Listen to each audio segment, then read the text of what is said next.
Good afternoon, Migrant Leaders, Mentors, and Mentees, for joining us at our monthly Connect conference. My name is Elham Fardod, and I'm the founder and CEO of the charity Migrant Leaders, which you're all participants of. The webinar is for 1 hour. We've got 3 fantastic mentor career stories for you. Our first speaker is Debolina.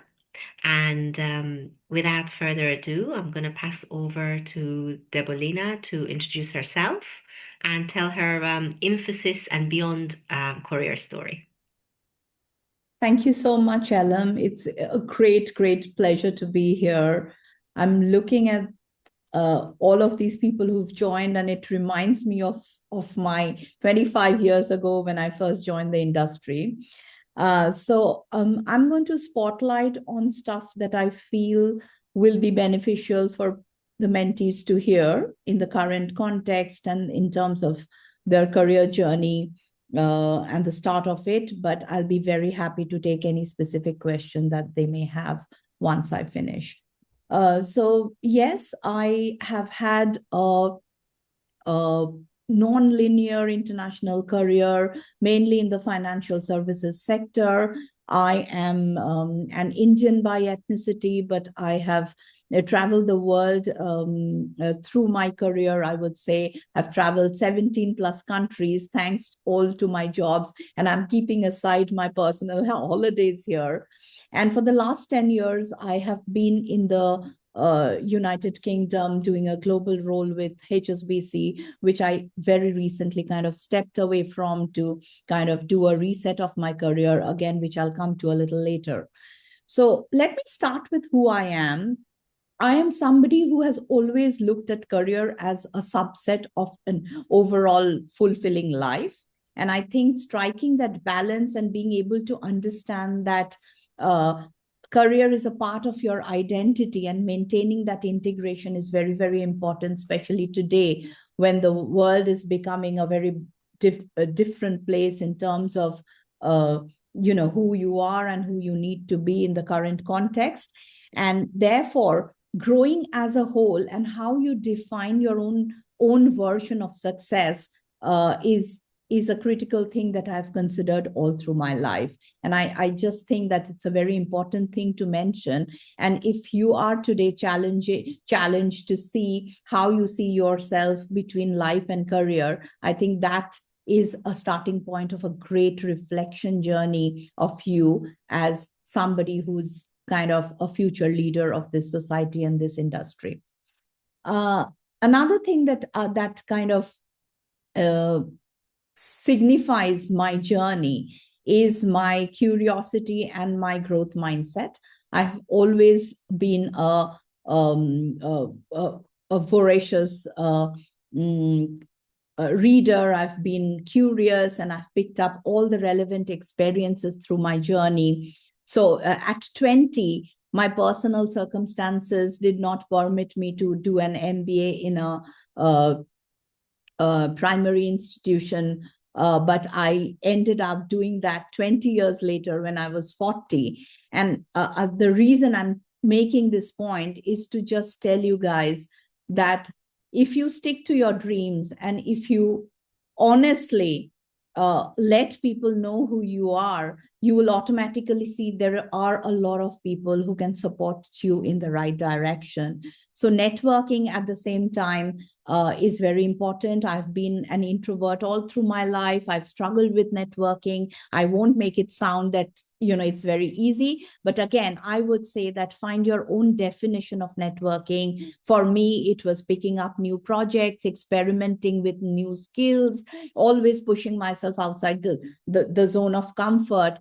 As a result of which I ended up meeting a lot of people who ultimately supported me, whether it was my career or whether I was trying to navigate a complicated network in my own organization to drive my own agenda professionally. Early career is a time when I feel that people really find themselves, discovered themselves. So please think about who you are, what you stand for. I think in the new generation, I'm absolutely in awe of in terms of how self-aware you all are. I would say that make that a practice. And it's not a journey that you traverse alone. Pick up the right coaches, pick up the right mentors. And that again takes me to the other side of me, which is, apart from being a professional, I have always believed in helping others, because I feel that receiving and giving is not always linear. And if you keep helping others, wherever in life stage you are, you somewhere get it back from unexpected corners in life. So I have been able to do that, and I inspire you all to do that wherever you are. There is no level of seniority or juniority to become a coach, become a mentor. It is just who you are and how you share your perspectives with the world and who you think are around you. I will speak a little bit, and then I'll ask you for questions if you have in specific. But for me, exploring the world was a very important part of my life experience. And therefore, when I look back, the kind of roles and careers I've chosen have met two of my real needs of life. One is my curiosity. So, whether I'm being able to do things that challenges me, pushes me out of my comfort zone, whether I'm having access to different diverse perspectives, different kind of people and culture, was always something that I focused on, and which has taken me to not only different kind of work and portfolios, but also cultures and people that I've interacted with, which I find very, very fulfilling. After having spent around 19 years in HSBC, working across regions, UK, global, I'm now in a very different journey. I have deliberately taken a career reset to figure out what I want to do now, what kind of work I want to contribute in terms of impact to not only corporate, but to the society. I've spent the last 7-8 months doing a lot of research on leadership, on the industry, on the changing headwinds. And I'm writing a book called Choose Depth, which is about, how important it is for you to define your own version of success to be able to make it sustainable. And I'm sure when it is out in the market, you will see me on LinkedIn, and you'll get to know more about the book. But yes, that's who I am. And in terms of one piece of advice, if I have to give you, I would say that I think this is the time to grow your confidence. And I do genuinely believe that confidence grows with practice, and it grows. Try to grow your confidence in a way that it becomes your inner fuel, and you don't have to depend on external validation always to feel confident. I think at the end of the day, you will realize that if you practice confidence, if you practice curiosity, that is going to make your success much more sustainable than your technical skills that you probably are now more focusing on. So I experiment is what I'm going to leave you with, because that has been my mantra in life. And try those little things and try to stick it in your life as great habits that you build by design. Open to any question that if any of you are curious about. I don't have a question yet, but I have an apology to make. I mentioned in my introduction of you, I remembered emphasis. We actually have another mentor at Emphasis also called Debolina. So apologies. No worries. No For a worries. moment, I got it mixed up. I think she's in my network as well, so I know she's in Brilliant. Infosys. It just goes to show how many mentors we now have. I need to double check my recollection. No worries, Elam. You're doing a fantastic job, and it is so purpose-led. Don't worry about that. Thank you so much. Excuse me, I'm not sure how to raise my hand, but I would like to make a question. Sure. What activities helped you boost your confidence as you progress through your career, through different roles and also in different situations as a young person? How do you think that could be applied to our lives? That's a great question. Sorry, I can't see you. Can you tell me your name? Is that Grace? Yes, it's Grace. Yeah. Oh, thank you so much, Grace. No, that's a great question. See, I talked a little bit about my curiosity. I think I use that quite a bit. And early in my life, somebody had explained me something very useful in terms of how adult minds learn. Okay. So if you look at it, it is about, I call it 3 E's, right? Education, exposure, and experiment. That's my mental model. So at times we over focus on education, right? But what is exposure? Exposure is, either becoming, if you are in the first 3 or 4 years of your career, that doesn't mean you cannot become a mentor. You can become a mentor to a student who is in the university trying to find out a job, right? At the same time, when you're speaking to us, you are gaining perspective from mentors like us, right? So that is exposure. You're getting a lot of exposure which is beyond your education, right? And then you read books in the social media. When you see success, I want to caution you, Grace, on one bit of caution today on social media, because you all see success in such a way that it is projected in such a way that the layers and layers of hard work that is invisible, that nobody claps for, at times get hidden, and we all get very delighted about the shiny version of success. So when you are reading a success story, I would say use your curiosity again and try to get deeper into what are the hardships that somebody had to go through to get there. That is also great exposure. And finally, I would say what I love doing even today, and I've done all my life, is to experientially learn. So, do a double hatting, take up a small project. So, for example, many years ago, when I landed in the UK, one of my international transfers was one of the most unusual thing in my organization. People generally land up in Hong Kong because that is our very well established region in Asia, and I worked in India, but I could navigate my transfer from India office to London office is because I kept on doing small projects and raised my hand up for things that really interested me, like leadership development, future skills, talent, and all of that. So, at times we want to look very safe, and at times we want to look very, we hate to be seen as failures. But if you don't worry about that and you only focus on learning as a growth, and I think you experiment this way, you will feel that at the end of the day, you have a lot of people in your life who have known you through your work. Does that make sense? Yes, thank you. Yes, I think it's important to have the right mindset and the right attitude to learning. So I think you've got that spot on. I see, Wekas, your hand is up. And Deborah as well. And Deborah as well, yes. I couldn't find the unmute button. Yeah. Are we allowed to ask questions as presenters? Of course you are. Okay, And then perfect. after you, Deborah can follow. Okay, no, sorry about that. I couldn't find the mute button. I'm in It's tech, okay. so big fail for me. So what was your biggest setback, Debolina, and what did you learn from it? Quite a few of them, Vakas, actually. Let me tell you about something which I can recall easily in the recent times.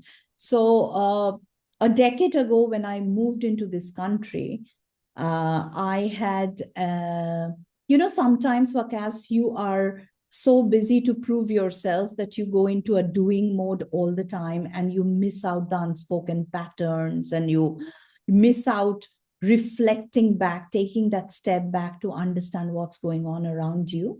And I think one of the biggest learning is that don't overuse your strengths. They become your derailers.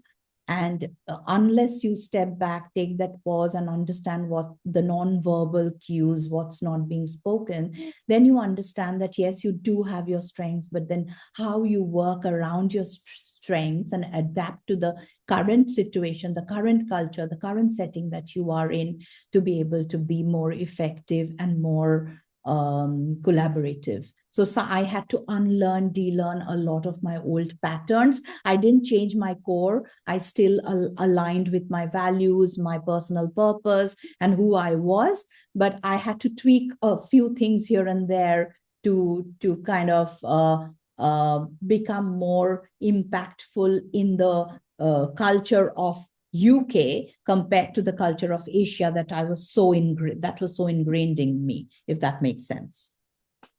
Thank you. Deborah, would you like to go next? Yeah, thank you. Nice to meet you.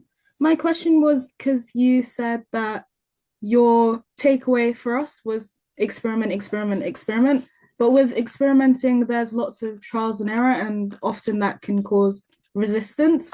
How do you say you found your way of pushing back against that resistance when you were learning? Deborah, let me ask you the questions just so that I understand your question well. When you say resistance, resistance from who? Not resistance from anyone else, but you'll often fail when you're trying to experiment things. And I was just wondering, how would you push yourself to keep going despite of that? No, this is a beautiful question, Deborah. And I think, I'll take you back to neuroscience and how our brain works. So whenever you're trying something new, our brain, the prefrontal cortex here, which is, all your data, decision making, and the backside is, of course, emotion, right? So the backside of the brain, which is called as the limbic, which is like the emotional center, it takes over because it sends threat signals to your brain, right? So therefore, if you are looking at something as a micro experiment, a micro try, and you're telling yourself, okay, let me try this for the next 21 days. Let me try this for the next 10 minutes and see how I do. And if you don't care about it as either a failure or a success, and you don't too much but bother about what others will think, and I think you start getting fun in it, right? So I would say keep a watch on two things. Is your brain interpreting this as success or failure? Because that could be very binary, and that could set you back as oh my God, I've failed, I'm not going to try another thing again, right? But if you take it as a micro try, and you are born as a human being, you're meant to fail, you're meant to make an error. So if you're more forgiving about yourself, you will start enjoying the process. Is it making sense? Yeah, thank you so much. You are welcome. Jean, hello. Would you like to go next? Yes, I'm just, drinking whatever you're saying, and it makes so much sense because I'll tell you something. All the mentees in the room, I want to tell you something, guys. It's normal to make a mistake. And if you find anyone else that had never made a mistake, trust me, it's not the right person for you. Because what is a mistake actually? It's just an information. It's just telling you actually you can do it better, you can do it faster, or the way you approach it is not the right one. So, give it a go again. How did you learn to run a bike? How did you learn to walk? It's part of human beings to make mistakes. So as she's saying, it's a good thing to don't, not getting it right the first time. You know what? It's an opportunity to get it right the second or the third. So I want to tell to all the mentees in the room, please keep going, never give up, because you're going to get there. I've made a few mistakes myself. And the message is keep on, try on. It's part of curiosity. It's a very good message. Thank you for that. Oh, thank you so much, Jean. Before we move to our next speaker, if that's all right, Lucia, I want to say something about how I see mistakes, because there's a lot of talk about mistakes these days. I think young people shouldn't necessarily chase making mistakes. Mistakes will happen naturally and they need to learn from it. But I think there are only, in my mind, three categories of things that can be classed as genuine mistakes. One is you didn't seek all the information and data you could have done in order to make rational decisions. If you didn't seek all the information, qualitative, quantitative, that you could have done in order to make a rational decision, that's a genuine mistake. Number two category is you had the data and the information and insights, and you did not make the rational decision with the information you had. That's a genuine mistake. Number three is you made a half decent decision and didn't put your full effort in implementing it, delivering it. That's also a genuine mistake. Everything else is a wonderful experiment. Very well said, Ellen. Thank you so much. And thank you. That was a wonderful, wonderful career story, Dabolina, and the commentary and feedback everyone had for you was amazing. So thank you so much. And with that, shall hand over to Lucia to tell her career story. Hi, everyone. I thought I would look at present you something in terms of what my professional journey has been in relation to also my academic achievements and the way I've looked at education in a way to help me progress and get where I am today. Because I know that education right now plays a big part in your life. And it's the measure, is the way you look at, where you're going to be when you're all grown up and when you make those big career choices. But what I've realized over the years, this is, at least for as far as I'm concerned, it has been a little bit of the thing that has held me back in a way, and I will explain why in a second. Because I was born in Italy. I left this country a couple of decades ago. It feels like a lifetime now. And we have a bit of a different way of studying compared to England. I'm still trying to get my head around how you go through that journey. But for us, getting an education is how you find your identity, your place into society. The higher your grade, the higher your achievements academically, the more weight you carry when then you go into the world and society. I studied in 3 different countries. So I did my university degree in Italy. At the same time, I was doing, because my first degree is in modern languages. One of them was Chinese. So I went to China for a little while. And then I finally came to the UK because I couldn't speak a word of English. So I thought, why not? Let's go and learn it. I am quite the adventurous type. And also I was incredibly impulsive in my early career. And at that stage, when I first arrived in the UK, if I had to tell you I had it all figured out, no, I didn't. I had no idea what to do, because despite the fact I came from a background where you get ready to then go and get a job and do something with your life. Being a woman from the south of Italy, that was not really a priority. So nobody ever really sat down and talked to me about, what do you want to be when you grow up? So I had to learn it, and it's been an incredible journey. It's taken me probably 6 or 7 years after arriving in the UK to actually land where I am today, which is my marketing career. And I've progressed also with education, because at that stage, what I felt is like, before I get into anything, I must know everything there is to know about it, because otherwise I'm not going to be good enough to do the job. And that's what I mean by holding you back a little bit, because actually you're already there. When you look at a job and you get started professionally, you will not tick all the boxes. Nobody really does. Even the people that have been in their career for decades, there is also always going to be something that you need to learn. And that's the most wonderful thing about growing up, especially professionally, because you never really get to the point where you know it all. And I think that's one of the biggest things that you makes you who you are then as you progress, is that openness to be ready to learn and to grow, even when you're really, really good at what you do. I've worked across several types of industries, mostly because, like Debolina, curiosity is my biggest thing. I have to know about everything, and I want to learn about everything.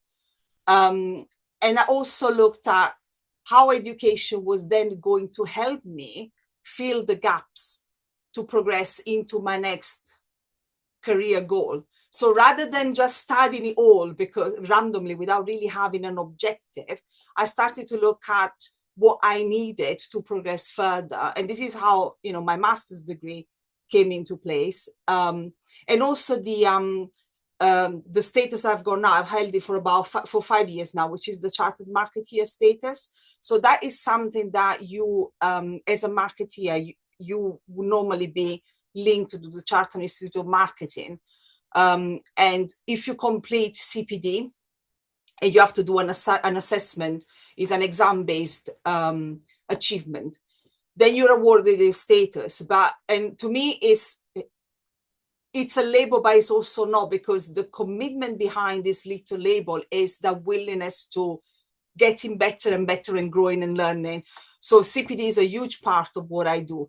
And so is mentoring. So I've purposely marked one of my milestone career-wise, because as I said, I work different sector, different companies, but there have been companies where there was a significant shift, not just in terms of climbing the ladder, but also me as a person. I learned a lot about myself, and I was ready to jump into the next challenge. And in one of these roles, where I was finding myself more and more, that's when I met Migrant Leaders. And I think it has been an incredibly humbling experience, because the migrants have had the pleasure and the privilege to get to know over this period of time. It's just incredible. I mean, the drive and the passion and the commitment, it's just inspiring. And I think for us, it's great to absorb that, because we learn as much from you as you do from us. And I think, now I am in a stage where I'm ready to take the next step up on the ladder. But the thing that I have really come to cherish is the person I've become in the process. I'm quite confident, not just professionally, I know to do my job. It's not that. It's I know who I am. I know what I value. I know what I prioritize. For me, inclusivity, it's important. We are all the same, but we're also not. And that diversity is what makes everything work better and in harmony. The moment that we don't welcome diversity and we don't embrace diversity, we are raising barriers that are also going to stop our growth. So I'm a massive supporter of everything that is ED&I. In my most recent role, I had the privilege of working in a people-centered environment, and that has really been such a blessing, because I've been working on projects that look at inclusivity for groups that more often than not are marginalized, especially as they enter the career pathway. So for me, the message today is really love yourself. The first thing is really trust yourself, trust your capabilities. It can get a little bit scary. It always happens, even when you're all grown up, it really does. It's when you get out of that comfort zone, you will feel a little bit scary. But that fear should not be the reason why you do not become the best version of yourself and the person you want to be. So keep pushing, take a deep breath, step away from it for a minute if it gets really, really overwhelming, but then go back at it. And the thing that works for me sometimes is evidence. So I make a list of the reason why I shouldn't do something and the reason why I should, because for me it's really important to know, to build confidence around that decision. It needs to be an informed decision. Being impulsive was a lot of fun in my 20s. Now, not so much. You really need to sit down for a second and think what you're going to be doing. But it's really important that you allow yourself that opportunity to try, even when it's really, really scary, if you feel that that's where you want to be. Be kind, because, we all have background stories. It's true that you never really know a person. Sometimes there are people, especially in the workplace, that it looks like as if they've got it all together. Everything is perfect. Everything is fine. It might not be. We all have a baggage. We all have cultural backgrounds that have shaped us in a way or another. We all live by sometimes unspoken rules that really affect how we see the world. So we need to be kind, accepting of absolutely everyone, and make space for everyone and for every idea, because even if there is sometimes we look at things that in a different way, it doesn't mean that one opinion is worthy more than another. So keep your mind open, let everybody in, and also embrace change. Change is a funny thing, because it happens at every level. Sometimes it happens just within yourself. Sometimes it's literally life. You are in a place one day and the next one you're doing something else. I love change. Sometimes, I am the type of person that the higher the pressure, the more I thrive. Now, I'm not saying do it like this, but it doesn't necessarily mean it's a bad thing. Change brings something new, and more often than not, it's the right path, even if in that moment in time might not feel like that. So let it happen, understand it, and be, again, love yourself, trust yourself, because I think that's really what's going to get you as far as you want to get in your life, both professionally and personally. That's it. If you have any question. Fantastic. Thanks, Lucia. It occurred to me, for all the years that you and I have been speaking to each other, I didn't know you speak such great Chinese and that you've actually studied and lived in China. There are so many layers to you. I'm very impressed. Thank you. So any questions from mentees particularly, or mentors? And Fawzia, I can see Deborah, go ahead. Hi. Do you think Hi. that your impulsiveness, you kind of document and assess where your decisions go and where they lead you? And if you do, how do you do that, and how do you organize that? So I do think that being impulsive sometimes is a great trait, because it gives you that strength and that push to go for something, but it can also be blinding, especially when you make that decision in a second. I think that normally what I do, because now I know myself, I understand especially what my triggers are. And normally it's a very emotional decision when you are incredibly impulsive. What I normally do, I literally take a breath, and I step back from it. Whether it is about to send an email or click on a button, I literally stop myself in the track and I ask myself, where is this going to lead? If I do this right now without really having make this decision, possibly putting myself first, because it's very important that you are the center of your world in a very kind way, but it's still very much about you. So always ask yourself if this action I'm about to take is driven mostly by an emotional reaction to something. Is this going to benefit me? And if it is, because I'm not saying it's necessarily the wrong thing to do, if it is, how do I make sure it does? And it could be very much about how you articulate things or how you decide to react to that specific trigger. So it can be a bit hard because, as I said, it's very emotionally led and sometimes it can be overwhelming.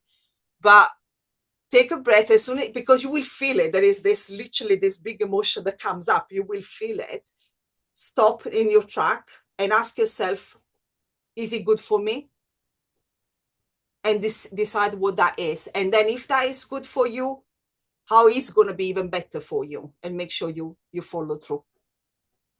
It's a bit like 2 or 3 control loops. If you think of this process as a process, you've put in place some frameworks, Lucia, and control loops in there that ask yourself key questions in diamond shape in a process loop. And if the answer is yes, no, yes, no, yes, no, then you go ahead, I do the opposite because I'm the opposite of impulsive. I probably overanalyze things. So I sometimes get myself out of the control loops and I ask myself, just imagine just only if this thing could work, if it could actually work. Don't worry about the risks. Don't worry about the data. Don't worry about the analysis. Imagine if it could work. Is it a good idea? And if it's a fantastic idea, I say, okay, what's going to make it work? So I try and get out of my process map to maybe be a little bit more creative, like you described. But sometimes you can also ask yourself, what is the worst that can happen? And you would be surprised how sometimes it's not really that bad. Even the worst case scenario is still manageable. Yeah. So it's worth, because I think we really need to make space for those not too rational moments, because that's how you grow as well in the process, but also how you make things happen. If you were overthinking about things all the time, the risk of us standing still is really high. So yeah, but it's not, I can appreciate it's not, you don't always feel really brave in that moment, because it has a lot, you're looking at this in a very broad way, and you will be hit by the what ifs. But yeah, I've got frameworks for absolutely everything, because I am a bit rogue. so, Don't worry. We're all rogue in our own ways, myself included. I need my frameworks too. I can see hands up from Debolina, and then followed by Grace after A Debolina. very quick one. I think, Lucia, you've said so much of great stuff, but I think what she said, two things that really resonate and is gold. One is that a lot of people will ask you this question with no malice, no other intent, but they will ask you, okay, what do you want to do next? Okay, just so in this age and stage of your life, it's very, very normal to catastrophize these things in your head and put yourself under a lot of pressure, either peer pressure or self-imposed pressure. And I see that all the time, even in my son at home, who's 20-year-old. And always understand one thing, having led life for so many years, Elam and Lucia and everybody else, you will agree that I think at the end of the day, you're only answerable to two people, your 8-year-old self and your 80-year-old self. So don't create those imaginary pressures. It's absolutely okay not to have all the answers. It is important to have that inner coherence that Lucia mentioned, to have that self-clarity. But that comes from introspection, self-realization, and wisdom comes when you make mistakes and realize that what you've done wrong. But don't feel pressurized to have all the answers. And the other thing which I wanted to mention, Lucia, which you beautifully articulated, is enjoy the journey. Don't over focus so much on the destination that forget that life is a beautiful experience. And at the end of the day, you will not regret about things that you have not done well, but you're really, really going to regret if you have not tried certain things. And later on, you feel that, I should have done this and that. That is so true. Grace, did you have a thought or a question? Yes, I've just got one question. Lucia, have you always been this careful and analytical before taking your decisions? And to what extent do you think your activities, your behavior towards setbacks has contributed to your open-mindedness and optimism? And then what can we do as mentees or just, citizens to have that same outlook? Thank you for the question. I am an optimistic person, regardless. I've always been. I like to look at things, the right. There's no bad or wrong, right and wrong side to things. There is just a perception of it, and mine tends to be more towards a positive outcome, always, regardless. I do not believe in things being labeled as a challenge, because even the things that feel difficult, they are opportunities, whether that is for self-growth, whether that is for something around your career, your both academic or professional. But I think in terms of step back, have I always been this analytics? Absolutely not. I was a loose cannon for a very long time. And I think what you obviously, as the Bolina say, you grow, that life experiences will help you see, to give your methodology. And I don't really want to call it methodology, because it's not that dry and precise, but it's more like what works for you. You will know yourself more and more as you go through things, as you experience things. And then you will understand how you set your boundaries. So sometimes your emotions play always a big role. And if I have to say, am I always analytical? Absolutely no. Sometimes I let it happen, because you also need to do that. You cannot always hold back. Sometimes you need to be that person. But I think when it comes to setbacks, I wouldn't say feel the emotion that comes with it. Okay. Do not say, oh, it's fine, or it's okay, I can move on. In that moment in time, the setback is meaningful. It has added another layer to you as a person, to life, how you have experienced it.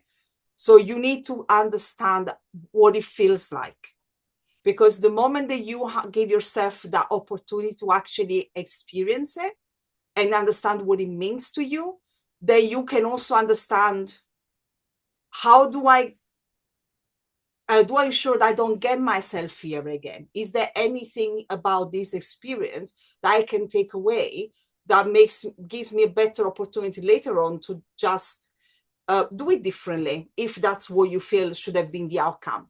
Or because setbacks are not there to put you down. They're there to raise you and help you grow and progress. By appreciating that moment in time, it's horrible, because you feel like, it can get as bad as you feel a complete failure. And you tend to take that responsibility solely on you. Like, it's because I've done it this rather than that.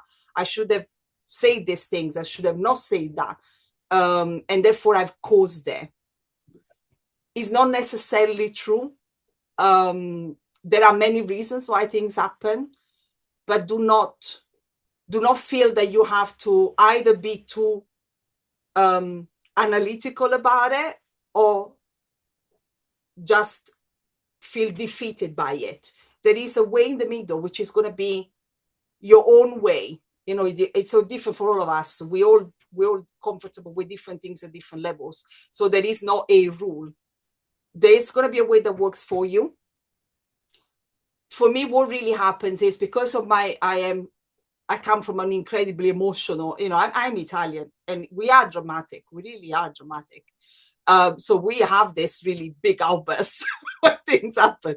And I love it, by the way. It adds spice to life. But it's the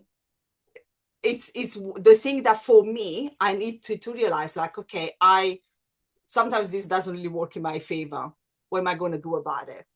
Because again, put yourself in the middle of what's happening, but experience it. Because for me, only when I know that emotion, I understand what I can do about it. If it's something that is dragging me down. So yeah, I think it's about kindness, just really, really be kind to yourself. We all do it. We all risk of doing this sometimes, to just blame ourselves for all the bad things that happen, all the things that, I don't say bad, but maybe the ones that we were expecting. And it's much easier to say, oh, it's because I've done this and that. It's good to take responsibility for the part you played in something, but at the same time, don't let it be the only side of the story that you see. There is more to it. There's always more to it. So don't push it back. Don't be grounded by it. Let it happen, feel it, and then, like, okay, now that I've felt it, possibly hit rock bottom, how do I get up again? How do I feel about this? Sometimes for me, writing is a really good thing, because when I write things down, I basically detach myself from them.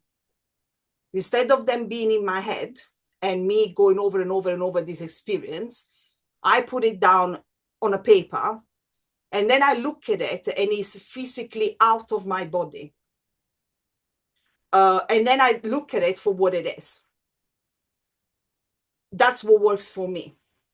So try to understand what works for you. What is that thing that, it helps me manage it better, understand it better. I hope it makes sense. Yes, thank you very much. I think something like a diary might help as well, or just any reflective activity that allows you to just consider the situation individually. But you're totally right. Thank you. Thank you. Wonderful. Thanks, Grace, also for asking the question. I'm going to move to Wikas, who will be telling us about his time at Salesforce and his career. Thank you so much. Yeah, you're welcome. Okay, thank you, everyone. So my name is Wakas.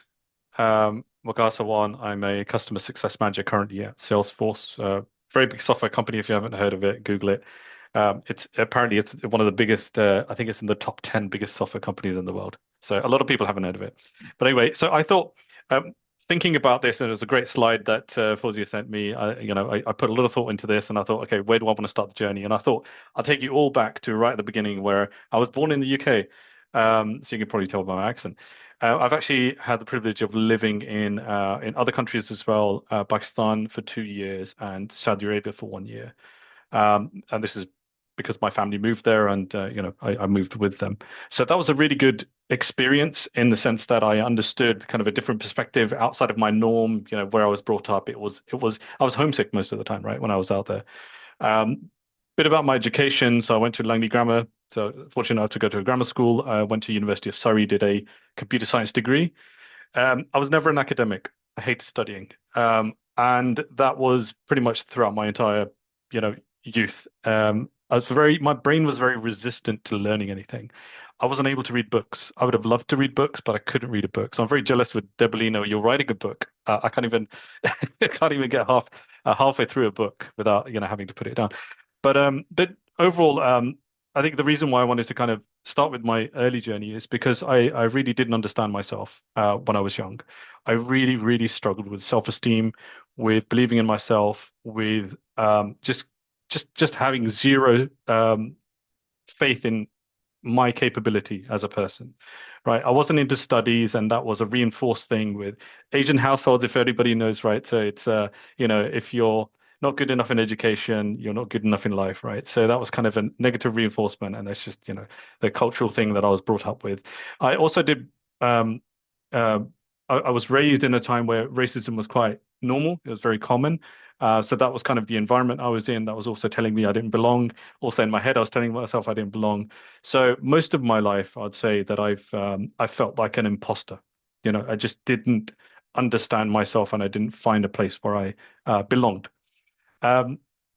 So fast forward a little bit. So I got to university. I had loved university. It was great. I had the opportunity to meet so many different people that you wouldn't normally get to meet. Had exposure to so many nationalities that I didn't know existed, right? So, there was so many international people that were there at the same time as me. And I got to learn so many different cultures. So it was a really great experience. I did a computer science degree, and a little bit of background about myself. I love technology. So as an extreme introvert, when I say extreme, I just did not connect with people. I was a loner at school, didn't have many friends. If you ask me if I have any childhood friends, I don't. I really don't, right? It's a very different story now. So it's not all sad. But growing up, it was a very difficult childhood. And with technology in general, I remember the first time my father brought a computer to the house. It was black and white, didn't have any, no graphics, there's no sound, and just the power of it. Just when I switched it on and I used it, I was like, wow, this thing could change the world. And ever since, I've just been fascinated. And I think curiosity, some of the other speakers have mentioned curiosity. I've always been curious. I've always leaned into why do things happen, and digging deeper into things. And that's where I've always kind of leaned into in terms of my growth. So university, yes, I did a computer science degree. Did it very reluctantly. There was extreme resistance in my brain because I've never been an academic. I've always been more creative. So I managed to get a degree. Almost got a 2.1. I got a 2.2, but I was just a couple of percentage points below a 2.2. But I see that as an achievement and a massive achievement because I never believed that I could do it. And the second thing is that there were always people around me that saw me as somebody intelligent and they needed help, and I would always help them. And I helped them get degrees, but I just, and I did pretty, I did okay for not really paying too much attention to my own degree. So I see that as a bit of a strength, and I'll come back to why that story is relevant later on. So after leaving university, I worked for Toyota at their headquarters. Was there for a year, and I worked for the IT team. It was a very monotonous role, so it didn't give me any responsibility. It wasn't really, I didn't get exposure to do much, any impactful work. But what I did do was I went through kind of, the 9 to 5, so I understood what a 9 to 5 job is, and it was very scripted in the sense that I wasn't given anything that was risky. It was just, you need to do A, B, C in the afternoon, X, Y, Z in the late afternoon, and that was it. So that's how my Toyota 1 year at Toyota kind of progressed. Then I joined a software company. So the rest of my career has been with American software companies. So Ivanti, they've changed their name a couple of times. I joined them in 2008. That was my first proper job, and it was extremely scary because I carried all this baggage of fear, self-doubt, zero self-esteem throughout my entire life. And here I am, I'm thrown into the deep end because there was no support structure in that company. There was no onboarding process. There was no mentor given to me. I was just like, okay, here's some training videos. Now you have to go onto customer sites and implement our software. And it was I managed to do it because I worked hard, but I did that for 3.5 years. But it was through, I would just say it was fear. Fear fueled me, and I somehow managed to survive. 3.5 years later, I was made redundant, which was a big blow to my self-esteem again, which is already non-existent. I also had a small family as well, so had to kind of think about the financial implications of that. And I really had to just kind of pick myself up and move. And throughout this entire journey so far, I've never had any mentors. I've never had somebody to look to for help, and I've always had to pick myself up. But anyway, so I got to the point where I was made redundant. I joined Tableau in 2012, early part of 2012. And it was really interesting because I had to pivot. I was like, right, I've been on the road a lot. I've got a small family now. I need to be home more than on the road. So I joined a tech support team, which was, it matched my style at the time. Very introverted, didn't like to speak to people, didn't like to engage. So I was like, I'm going to be in an office behind the keyboard, be a keyboard warrior, and then close cases, and that's it, 9 to 5. But Tableau was actually responsible for my growth in many, many ways, personally and professionally. When I joined the company, it was about 350 people in the entire company, and about 10 people in the London office where I joined, right? So I joined when the company was in its infancy outside of the US, and that was just fertile ground for me to grow with the company. Fast forward a number of years, so 2019, we became a 4,000 people company. So that's a 10x growth. And then we were bought by Salesforce. So we were acquired by Salesforce. And then that journey onwards was just incredible. And throughout this journey with Tableau and Salesforce, I've learned so much that I wouldn't have been able to learn. Salesforce is already a massive company. We're about 80,000 people now, I think, give or take. But I started off in a small company, but I grew with the company. It put me into positions where we didn't know what we were doing. We were creating processes. I had to step into roles that I wasn't familiar with. So it really kind of pushed me and helped me to grow. And I would say the last 2 years have been pivotal in my career journey, right? It's all been accidental so far at this point. I've always been fearful. I've never believed in myself, even two years ago, right? And that's why I've got this little picture of this face with a jigsaw puzzle missing. I found out that I have ADHD, and 2 years ago, my life clicked. It made sense. I felt like up until that point, I was living with a stranger. I didn't know who I was. I didn't know what made me tick. I didn't know how my brain was working. Everything I was doing, it was just chaos all the time. Chaos inside my head, chaos outside as well. It just didn't make sense, and I was living in fear. And that really was awakening for me. It was just like, it was a revelation. It was just like, oh, okay, so this is who I am. And then, in the 2 years that I've, since I've discovered that, I've leaned into, obviously Migrant Leaders is a part of the mentorship scheme there. Also, Purple Space is something that we do internally with our within Salesforce. We have a third party company called Purple Space. They help us mentees within Salesforce connect with mentors. These are specifically people with disabilities and problems with self-esteem. And then I'm also a part of the Neuroforce leadership team. Neuroforce is basically it's an equality group within Salesforce, and we raise awareness of neurodiversity, which is something that obviously I'm a part of. I'm neurodivergent. So I guess the most important thing I would say is that, throughout my journey of, ping-ponging around, falling over, trying to figure life out, on the way, I've actually attracted a lot of people's attention in the sense that I would give really good advice, and that's what I'm told. And people would come to me for advice, right? And that's been happening for so many years. Whether it's friends, people are older than me, younger than me, you name it, from all spheres of life. And I kind of, in the last year, I've just leaned into that, and I've made it official that I now mentor people, and I feel that I now understand who I am. As a result of that, in the last few months, I've won numerous awards, right? So for within my team, I'm now mentoring about 4 people within my team at Salesforce. My managers are thrilled. I'm connecting. I've become a serial networker. So, from an extreme introvert to somebody who reaches outside of their sphere of, people's interaction. I just lean in as much as I can. And that's, a couple of takeaways of what I've learned is you really need to understand yourself. That's the most important thing. If you're not able to steer your own ship, you're not going to be able to do anything, right? If you can't, if you don't understand yourself, if you don't like yourself, don't expect other people to understand you and like you as well, right? And you've got to be, and the other thing is just always be kind to people. Right? Everybody's got their own journey. On the outside, we cannot see the battles people are facing. Just be kind to people, and especially be kind to yourself. You've got to be kind to yourself. Other things I would really, really highlight to the young people amongst us is explore the world. It will expand your mind. I didn't do enough of it as a young person. I still feel like I'm a 20-year-old idiot in my head. And that's a good thing. I don't mind that. It keeps me young. It keeps me eager to learn. And I think believe in yourself. I never believed in myself. I never believed I could drive. Never believed I could pass my GCSEs. Never believed I could go to university. Never believed I could get a degree. Never believed anything. Couldn't do anything, right? I've proved myself wrong. It's taken me 40 years to understand that I can actually do something. Even though I've seen the evidence myself, like Enheim, you've said that you've got the evidence, right? But I never believed it. But it's just my mind was just working against me.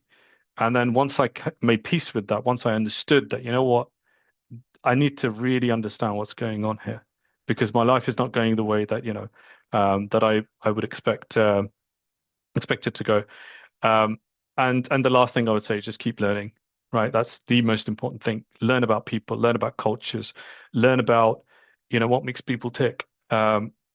Just expand your world. And it's a beautiful world, right? And there's a beauty in discovery. And I would, highly encourage you to just have a beginner mindset wherever you are. And that's why I go into every day with a beginner mindset. And that's where the joy is, really. Forget about the destination. It's more about the journey. You've got to enjoy the journey. But yeah, that's I'll leave it there, because I know we're running over time now.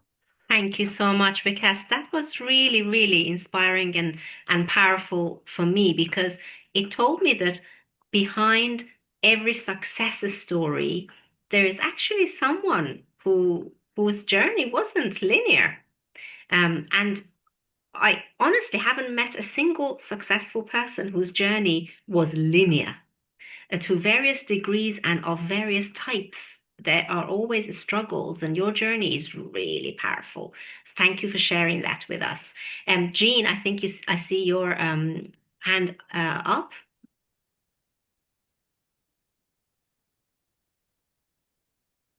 I think you're on mute. Oh, okay.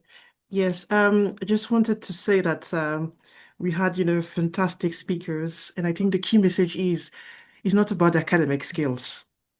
It's about your ability to understand the world around yourself. And I feel that they call it soft, but they're actually super important. So focus on your humanity, guys. That's the key in the AI world. So thank you for all the speakers. Thank you so much.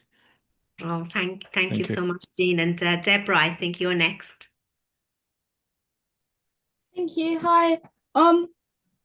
Despite your low self-esteem and the various hard struggles and difficulties you faced during your journey. You definitely made many achievements. And I just wanted to ask, how do you think that during those hard times you managed to pull through? I had to. There's no other choice. So, I don't like to bring religion and politics into things, but my faith is a big grounding for me. It gives me core values. One of the things is a relentless optimism. I'd call myself a stubborn optimist. So even though I'll be depressed at times, anxious at times, and things, I say, no, I've got to keep going. I've got to keep going. Who else is going to help me if I don't help myself? So, I've gone through many struggles, but and I've hit rock bottom as well. So, I could talk for ages, by the way. So if you wanted to connect with me, feel free on LinkedIn. But one of the things that keeps me going is that I'm a believer there's always a way. And I'm a believer and a strong believer that everything happens for a reason and there's always a learning in what happens. And you just got to open your mind up, right? And not look at it in a negative way. It's just like, what am I being taught here with this situation, right? Because look, most of the times you can't control what's happening to you, right? But you can control how you react. And once you figure yourself out and you understand how how you can react to the situation that's unfolding in front of you, you can better manage it. Thank you so much, Vikas. I am going to go to Ayana, one of our mentees, next. Hi everyone. My name is Ayana, and I was just like wondering. My question to you is, reflecting on your childhood, is there like any advice that you would give someone my age about building self-esteem? I know that it could be like it's sort of like really hard, but like reflecting now, do you think there's anything that you'd have done differently to like build your self-esteem? My time was different. And I think you young guys amongst us, I think you're very fortunate because you've got so many avenues and channels to lean outwards and connect with people. You've got so many more opportunities. I didn't have anything, and I don't think, I mean, to be honest with you, if I look back at my life, I wouldn't change anything about it. I am where I am because of my past. But what I would say is, if I had to advise people, I'd say, do what you're doing right now. Become a part of a mentorship program. Reach out. Like, there's so many opportunities for you. So that's my advice. Yeah, self-esteem is a funny thing because even when you notice people who seem confident, often they could have low self-esteem. I've had my own dark moments, particularly in my youth. Um, uh, Self-esteem, the issue is not how much you've achieved or whether you think your achievements are enough, because if you base your self-esteem truly only on your achievements, it's a bit futile because it's never going to be enough. And even if you're on top of the world, you'll be scared that you're going to fall down any minute and you'll be worthless. The fact is, you're not worthless. Whatever you achieve or don't, you have a value. For goodness sake, be kind to yourself. You only get one life. And I'll double down on that. So I guess really the answer to your question is just got to understand yourself and be kind to yourself, and then start from there. And hopefully, things and reach out to people, like talk to people and look at people who you feel that you want to be like this because, oh, this person's really confident. So how is that person confident? Maybe reach out to them or see what they're doing and see what you're missing and try to kind of replicate that. Thank you. I think, Lucia, you had your hand up next. Yeah, I just wanted to say thank you because it's been really inspiring. It's not easy to come up in front of this wonderful audience and start off by, so humbly. You've achieved massively in your life, but yet it's very much about the journey there. And I think it was really wonderful how you articulated it, because clearly it was with you all throughout, your personality, the way you related to the fact, that internalizing a lot of those things you were not achieving, as in, the way you were expected to, it's something that was on you. And I think it's really remarkable how you managed to keep, be kind and give yourself that opportunity to actually find you and understand what works for you. Because we all, going back to the self-confidence bit, we all go there at some point in life. even when it feels like you've done it all, you're still unsure sometimes when it's a new territory. And I always really, really value when I meet people like you that do not dwell on the what ifs and things that might have gone in the way. That is my strength, and that's what I'm going to use to be the best version of myself and get where I want to be. And I think it's such a wonderful message, especially for all the young adults here that are trying to figure it out and find their place. So thank you. That was really what I wanted to say, because I love that. I appreciate it. And I think this is one of the things I've actually learned as well, is that once you start to share your story and your struggles, people really connect with it and they really understand it. And one of the reasons why I share it, especially with young people, is so that they understand, they become comfortable. I've had a great deal of struggle in my life when it comes to this self, I'll say imposter syndrome and all sorts of other things, right? But I'm happy, I'm open to it. I'm like, it's fine. It was a part of me, but I did overcome it, and that there is a way. And that's really what I wanted to do, is just share that there is a hope. There's always a hope.